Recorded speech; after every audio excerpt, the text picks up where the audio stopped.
আসসালামু আলাইকুম বন্ধুরা, আশা করছি আপনারা সবাই অনেক ভালো আছেন। তো আজকে আমি আপনাদের দেখাবো যে ইমোতে কিভাবে একদম ফ্রিতেই কলার টিউন সেট করতে হয়। আপনারা প্রত্যেকেই কিন্তু ইমো ব্যবহার করেন, কিন্তু ইমোতে কিভাবে কলার টিউন সেট করতে হয় সেটা কিন্তু জানেন না। তো আজকে আমি আপনাদের খুব সহজে দেখিয়ে দিব যে আপনারা কিভাবে একদম ফ্রিতেই আপনাদের ইমোতে কলার টিউনটি সেট করবেন।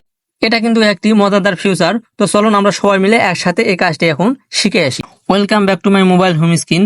তো আমি এখন সরাসরি চলে যাব ইমো অ্যাপসে। তো আপনারা ইমো অ্যাপটি অবশ্যই আপডেট দিয়ে নেবেন। তো ইমো অ্যাপসে আসার পর এখানে উপরে দেখতে পাচ্ছেন একটি প্রোফাইল আইকন আছে। এই প্রোফাইল আইকনের উপর আপনারা একটি ক্লিক করে দিবেন। দেন এখান থেকে আপনারা সেটিংস বলে একটি অপশন পাবেন। এই সেটিংস অপশনে চলে আসবেন। এখানে আপনারা ফাংশন বলে একটি অপশন পাবেন, এখানে একটি ক্লিক দিয়ে দিবেন। দেন এখান থেকে নিচের দিকে আপনারা দেখতে পাবেন কলার টিউন বলে লেখা আছে। এই কলার টিউনের উপর আপনারা আবারও একটি ক্লিক করে দিবেন। দেন এখানে কলার টিউনের উপর ক্লিক করে দিলে কিন্তু আপনাদেরকে এরকম একটি ইন্টারফেসে নিয়ে আসবে। এখানে কিন্তু আপনারা অসংখ্য গান, মিউজিক, গজল সহ সব রকম কিন্তু আপনারা ক্যাটাগরি পেয়ে যাবেন। তো এখান থেকে আপনাদের যে ক্যাটাগরিটি পছন্দ সেটি সিলেক্ট করে দিলে কিন্তু এখানে সেই ক্যাটাগরির সব মিউজিকগুলো চলে আসবে। তো এখানে আপনারা প্লে বাটনের মতন বাটন দেখতে পাবেন। এখানে প্লে করে দিলে কিন্তু সাইটে আপনারা দেখতে পাবেন টিক মার্কের অপশন আছে।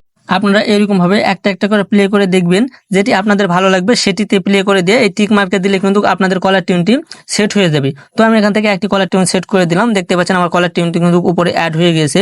তো এখন থেকে আমাকে কেউ কল করলে কিন্তু এই কলার টিউনটি তার ফোনে বাজবে। তো আশা করছি বিষয়টা আপনারা বুঝতে পারছেন। ভিডিওটা ভালো লাগলে অবশ্যই একটি লাইক দিবেন এবং চ্যানেলটি নতুন হলে সাবস্ক্রাইব করে সাথে থাকবেন। তো পরবর্তীতে নতুন কোনো ভিডিওতে দেখা হবে। ততক্ষণ পর্যন্ত আপনারা ভালো থাকবেন, সুস্থ থাকবেন। আল্লাহ হাফেজ।